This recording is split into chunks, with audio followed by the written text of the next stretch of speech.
winter of 1939, the Soviet Union expected Finland to collapse in weeks.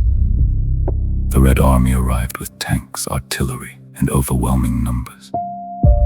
What it did not calculate was that in sub-zero forests, movement becomes weakness, and stillness becomes lethal. Simo Häyhä did not become lethal because he was extraordinary. He became lethal because the environment rewarded patience more than movement.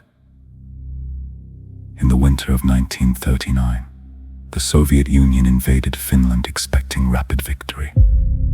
The Red Army outnumbered Finnish forces dramatically in men, artillery, and armor. On paper, the outcome was predetermined. The Winter War should have been brief. Instead, it became a demonstration of how terrain and climate can invert scale.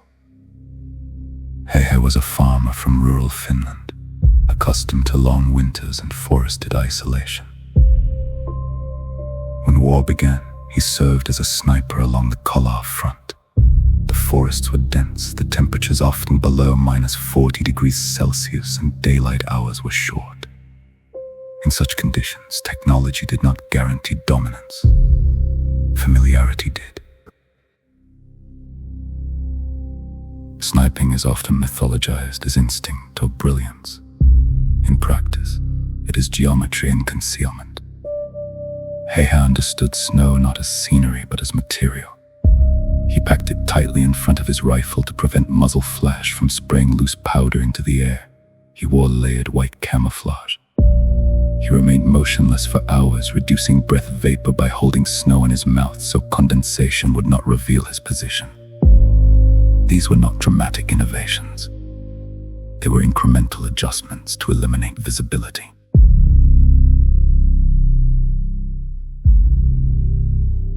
He also used iron sights rather than a telescopic scope.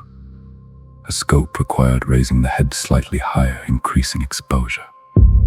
It could also reflect sunlight. In extreme cold, mechanical reliability mattered more than magnification. By lowering his profile, he reduced angles of detection. Accuracy came from proximity and stillness. The Soviet army, structured for large-scale maneuver, struggled in forests broken by frozen lakes and narrow roads. Columns of troops and vehicles were forced into predictable routes. Finnish units, including ski patrols, fragmented these formations into smaller pockets. Snipers like Simo operated within that fragmentation, targeting officers, machine gun crews, and anyone who disrupted coordination. Estimates attribute more than 500 confirmed kills to Häyhä in roughly 100 days. The exact number matters less than the pattern. He did not fire continuously. He waited. In sub-zero temperatures, patience becomes a weapon. A sniper who can remain still longer than his opponent can remain vigilant gains the advantage. The nickname, White Death, emerged from Soviet forces attempting to describe an enemy who appeared invisible. But invisibility was not mystical. It was environmental alignment. Häyhä's effectiveness depended on conditions that reduced the Red Army's structural advantages. Limited daylight, extreme cold, and terrain that negated mechanization.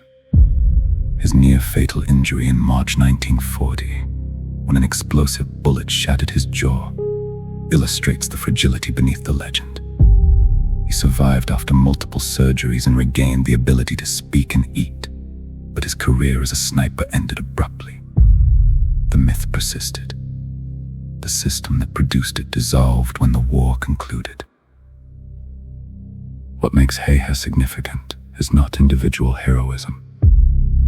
It is the demonstration that modern warfare does not always favor the largest force. It favors the side whose methods fit the environment.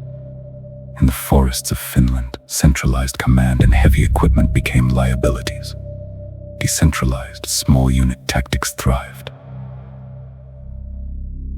This inversion was temporary. As wars extend and industrial capacity accumulates, scale reasserts itself. Finland eventually signed a peace treaty conceding territory. Tactical success did not translate into strategic victory. The White Death's precision could not alter geopolitical asymmetry. The pattern is consistent. Under certain constraints, individuals become disproportionately effective. Remove the constraint and the advantage disappears. Heha was not a superhuman anomaly. He was a man whose skills aligned precisely with a narrow window of environmental conditions. The White Death was less a person than a convergence of snow, stillness, and a war fought in the wrong season.